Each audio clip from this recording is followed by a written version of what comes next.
Hi, you're on the Reddit Confessions channel. It started with a broken lamp. That's how these things always go, right? Something stupid, something small, something no one remembers later except me. I remember everything. The lamp was a wedding gift from her aunt. Ugly, crooked, always gave off this weird green glow. I bumped into it, reaching for my shoes. It shattered. She sighed like I had knocked over the Eiffel Tower, didn't even look up from her phone. Of course, you break everything. I just stood there, broom in hand, staring at the mess, wondering how long someone can feel like furniture in their own marriage before they just stop working altogether. That was Tuesday. By Saturday, I was in a living room filled with strangers who smiled too hard and drank wine like it was a personality trait. Her crowd, her scene. I was the accessory again, wearing the shirt she laid out for me, nodding at people I'd never see again. Everything was fine until it wasn't. She was holding a glass of rose, laughing with 3 of her yoga friends. I was nearby, not close, but not far enough that she could pretend I wasn't there. That's when she dropped it. He's afraid to even hug me. I didn't move. I don't even think I blinked. Her friends giggled like they were on cue, and I did the thing I never do. I spoke loudly, unlike your trainer, right? Her smile cracked mid-sip. One of her friends actually gasped. She turned slowly like a horror movie character who realizes the ghost is behind her. And just like that, every sound in the room vanished. No music, no conversation, just that awful pause when truth punches through the noise. I wish I could tell you I had a plan, that I was clever, but the words just came out. They came from somewhere I didn't know existed. Somewhere hurt had been sitting quietly for years. She stared at me with those eyes shiny and sharp. Not because she was surprised, but because she'd been caught. And suddenly I knew that whisper. That comment wasn't just cruel, it was cover. It was guilt. People talk about silence like it's peaceful.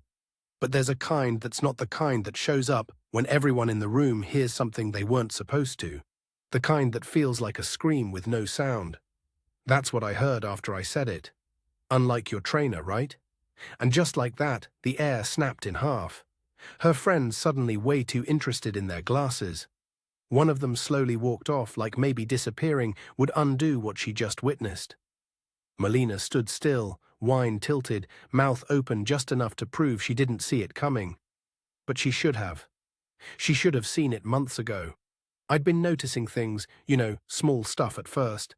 Her phone always face down, her workouts lasting just a little too long. One night, she came home glowing, literally glowing, saying she had just finished a deep tissue stretch session. And I, like an idiot, believed her. But I wasn't ready to say anything, not until she humiliated me. That night, though, saying I was scared to hug her, that wasn't just rude. It was revealing because only someone hiding something says that loud enough for others to hear. Like she needed to shift the blame before anyone asked questions. And here's the kicker. I didn't know for sure about the trainer, it was just an awful bitter hunch. But the second she locked eyes with me in that silent room, her reaction was all the confirmation I needed. Not guilt, not confusion, just pure blinding fear. She snapped out of it fast. "Ellis," she hissed, grabbing my arm hard enough to bruise, "can we please talk outside?" Outside? Oh yeah, away from the crowd, away from the witnesses. I didn't say anything, I just followed like the good spineless husband I was always supposed to be. We stepped into the backyard, and before the door even shut, she exploded. "What the hell was that? Are you trying to ruin my career, my reputation? You don't just say things like that in public." I looked at her for a long moment, and for the first time in years, I saw someone I didn't know. She wasn't embarrassed that I accused her, she was furious that I dared to say it in front of others. "You know what?" I said quietly. "You're not even denying it." Her lips parted. She froze. Then came the deflection. "Do you know how insane you sound? I can't believe I brought you here." "No," I replied. "You brought me here because your usual backup cancelled. You needed a stand-in accessory and I was available." That's when I saw her flinch, and that's when I knew I'd hit something true. She didn't scream, didn't throw a drink. She just turned around and walked back into the house like I didn't exist. And I stood there alone in a stranger's backyard, wondering how many years I had spent becoming someone invisible. And just like that, the party was over. not theirs. I didn't leave the party right away. I stood out there like an idiot, staring at the garden lights, trying to pretend I wasn't trembling. It wasn't the cold, it was everything else. 8 years of quiet swallowing, of shrinking myself to fit inside her spotlight. And now that I'd said something real out loud, I couldn't unhear it. I couldn't undo the way she looked at me like I was a dog that had finally bitten back. Eventually, I walked home. Yes, walked. She drove us there, and I didn't even ask for the keys. I just left. My phone buzzed once while I was 3 blocks away. Just a text from her that said, "You embarrassed me. Stay away tonight." That was it. Not "Are you okay?" or "Can we talk?" No, just stay away like I was the problem. I ended up crashing at my friend Marshall's place. Well, friend is generous. He's a guy I used to game with before Melina convinced me it was childish. I hadn't spoken to him in nearly a year. But when I showed up at his door, eyes red and jacket soaked from walking through drizzle, he didn't even ask, just nodded and let me in. We sat on his old couch eating stale chips while I tried to pretend I wasn't unraveling in front of someone who had a Spider-Man lamp in his living room. The next day, I went back home to get clothes. And that's when it got real. I tried my key in the door and it didn't work. First, I thought maybe I was twisting it wrong. Maybe the lock was sticking, but no, the locks had been changed. I knocked, confused. Nothing. I rang the bell twice. Finally, Melina answered through the Ring intercom like I was a delivery guy. I stood there shocked, listening to her voice filtered through a speaker in my own home. "I need space," she said flatly, "and I need to protect my peace." "Are you serious right now?" I asked, stepping closer. "You're locking me out of my own house because I embarrassed you." She didn't answer that. She just added, "I've already spoken to a lawyer. You'll be getting paperwork soon. I think it's best we take time to reflect." No rage, no tears, just this cold, polished detachment like she was closing a business deal. I couldn't even see her face. I stood there for a while after the intercom cut off, realizing that everything was already in motion. The speed, the precision. She had this lined up. This wasn't spontaneous. She had contingency plans, and I had nothing. I walked away from that door, not knowing where I was headed. But I knew one thing. This wasn't about embarrassment. She wasn't reacting to my outburst. She was eliminating a liability before I could expose something worse. And I had a sick feeling I'd barely scratched the surface. I didn't sleep that night. Not at Marshall's place, not even after I tried to drink my thoughts into silence with 2 warm beers and half a frozen burrito. My brain wouldn't stop playing everything in loops. The way she laughed at the party, the tone she used on the intercom, the quiet confidence that told me she wasn't just reacting, she was executing. That part scared me the most. She wasn't shocked. She was prepared. By sunrise, I was pacing. I had nothing to do, nowhere to go, and no real proof of what I'd accused her of. Just a gut feeling, and the way her face drained when I said the word trainer. That should have been enough to walk away, right? But it wasn't. It never is when you've spent nearly a decade convincing yourself that love means patience and silence. Around noon, I made the worst and best decision I could have made. I went to her gym not to see her. That would have been too obvious. I waited outside across the street, hidden behind my dusty windshield. I parked like a stalker. And honestly, that's what I felt like. But something in me said, stay. Something in me said I'd find what I wasn't ready for. And I did. At 1:27 p.m., she walked out of the glass doors with him. I knew it was him. He was tall, tan, way too enthusiastic about nothing. They were laughing, too close, too casual. And she touched his chest when she laughed. Like she forgot for a second she was married. I didn't take pictures. I didn't yell. I just watched. They got into his car. I waited 5 minutes. Then I drove around the block, pulled into the lot, and parked next to the dumpster like I worked there. When she left his car 30 minutes later alone this time, I stayed still. She didn't see me. She walked right past, adjusting her leggings and retying her hair. Not even a glance back. That's when I walked over to his car. And yes, I know how insane this sounds, but I had to know. The car was unlocked. I opened the passenger side like I had a right to. My heart was slamming in my chest so hard I thought I'd pass out. I didn't rummage. I just looked, and sitting right there in the cup holder like a trap waiting for me was a folded receipt. One-line item. Hotel day pass. 7800 Zurala room, 213 on 12 p.m. to 300 p.m. My hands went cold. That was today. That was right now. I backed away from the car like it had caught fire. That's when it hit me. Not just that she was cheating, but how brazen she was about it. The locks weren't changed because she was scared. The party humiliation wasn't an accident. All of it was groundwork plan, a quiet campaign to paint me as unstable, embarrassing, emotional. So when the truth finally came out, no one would believe me. And in that moment, I realized something that hurt more than all the lies combined. This wasn't a betrayal, it was a setup. I told myself I'd throw the receipt away, that I wouldn't do anything stupid with it. But I didn't. I folded it up and kept it in my wallet like it was some cursed relic. Proof that the reality I'd avoided all year was now living right in front of me. I drove around for hours that day, not to anywhere in particular, just moving.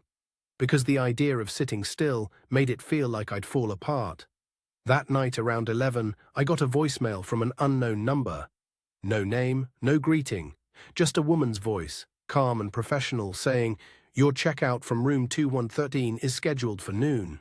Please don't forget to leave your keycard at the desk." That was it, less than 10 seconds. I played it 5 times before it hit me. She had used my number when checking in. My name. And I don't know what made me do it. Maybe spite or maybe just pure desperation.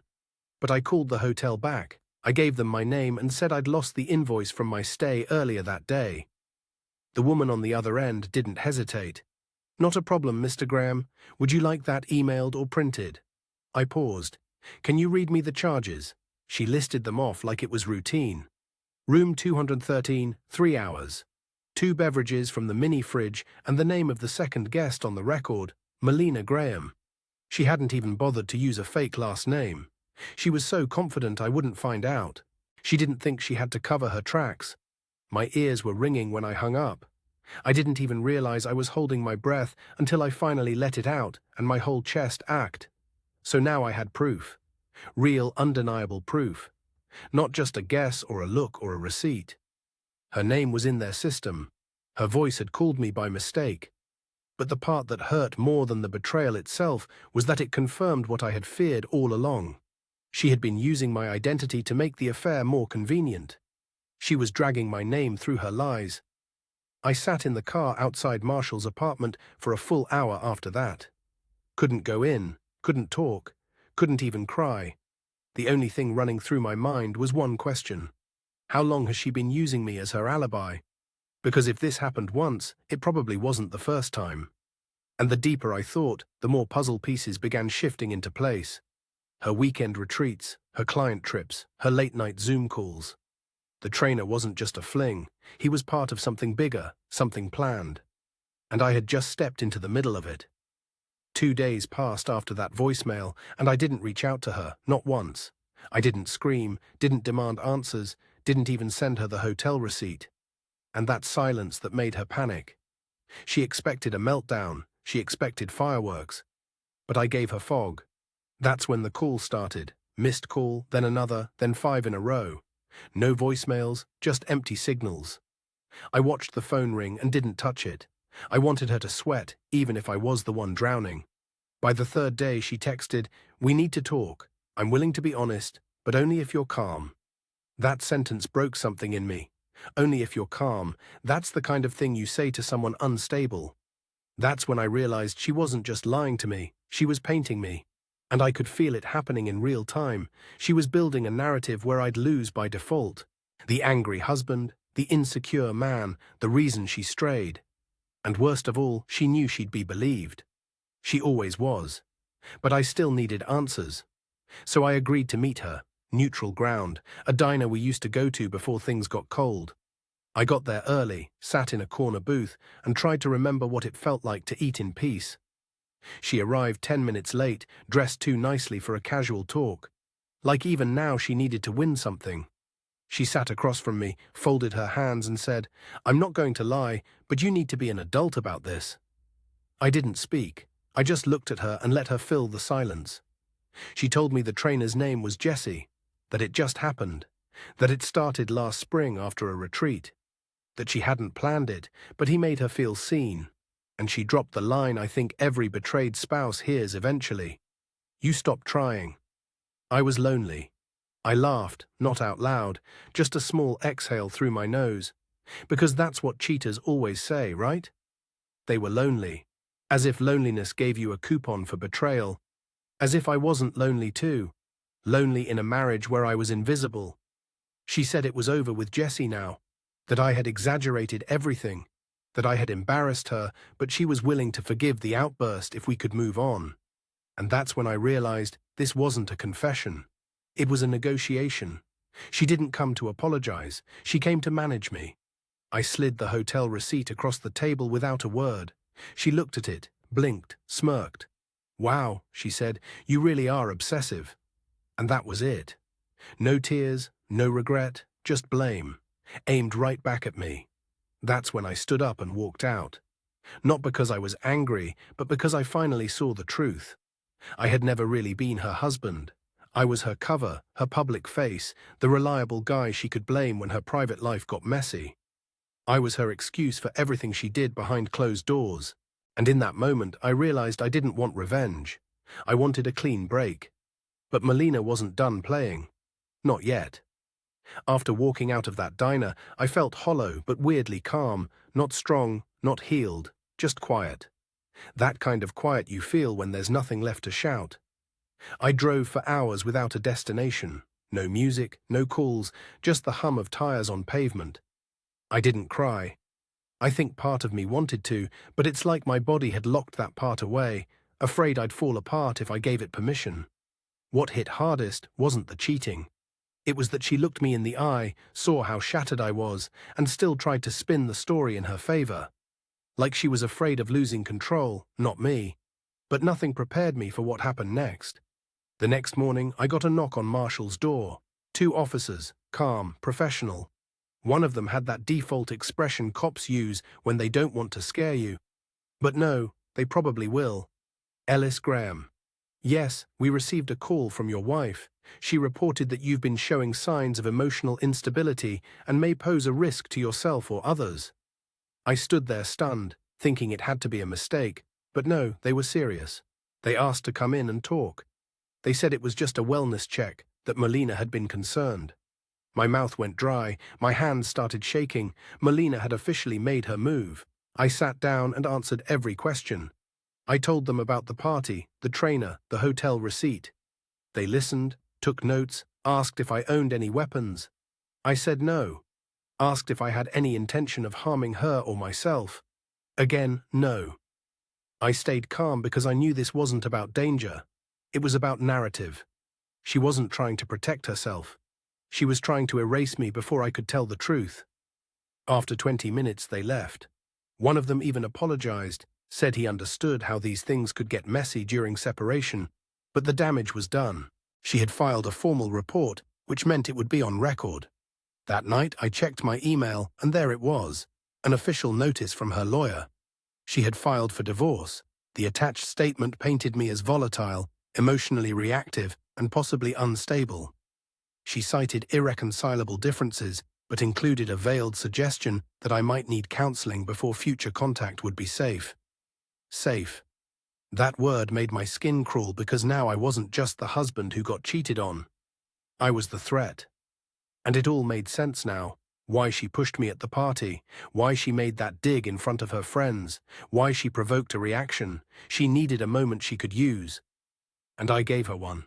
But what she didn't know, what she never imagined, was that I had already made copies of the hotel receipt, the call log, the text messages, even security footage from the gym's parking lot, which I had requested through a buddy who used to work there. She had started the war, and now I wasn't just surviving it. I was preparing to fight back. The first time I stepped into the courtroom, I felt like I was walking into a trap. Her attorney was polished, her posture was perfect, and every word in her affidavit made me sound like a ticking time bomb. They wanted to paint me as unstable, reactive, dangerous. I kept hearing that word dangerous, as if heartbreak turned me into something unrecognizable. But I came prepared. I handed over everything, the hotel receipt with her name, the voicemail she left by accident, photos of her and Jesse entering the hotel, a printed transcript of the gym security log showing she'd been meeting him weekly for over 3 months under my name. The best part, a casual selfie she had posted that same day on her coaching Instagram with the caption, "Pushing clients to new limits today." That picture taken during the hours she was booked in a hotel under my name. Her lawyer looked rattled. She didn't say much that day. Just sat there, lips tight, eyes darting, as each piece of evidence tore her story apart. The judge, he barely looked at her once I was done presenting. His eyes locked on me the whole time. Not because I was loud or dramatic, but because I was calm. I told the truth. I didn't scream. I didn't insult. I just told the story she tried to bury. The judge ruled in my favor. No restrictions, no counseling requirement. She was ordered to vacate the house within 30 days. And I was granted ownership of our joint business savings account because she used marital funds for personal expenses she tried to hide. The day she moved out, she barely said a word. She didn't cry. She didn't apologize. But I wasn't waiting for closure anymore. I stood at the window, arms crossed as she loaded the last of her boxes into Jesse's back seat. He never looked up. Coward. When the car pulled away, I let out a breath I didn't realize I'd been holding for years. That night, I sat in the house alone. Really alone. No noise, no accusations, no tension, just quiet. But this time it wasn't suffocating. It was peaceful. Molina thought she was ending my life by leaving, but she didn't end it. She returned it. If you've ever had someone try to rewrite the truth and you took the pen back, share your moment in the comments. What's your receipt under the seat moment? And as always, thanks for watching Reddit Confessions.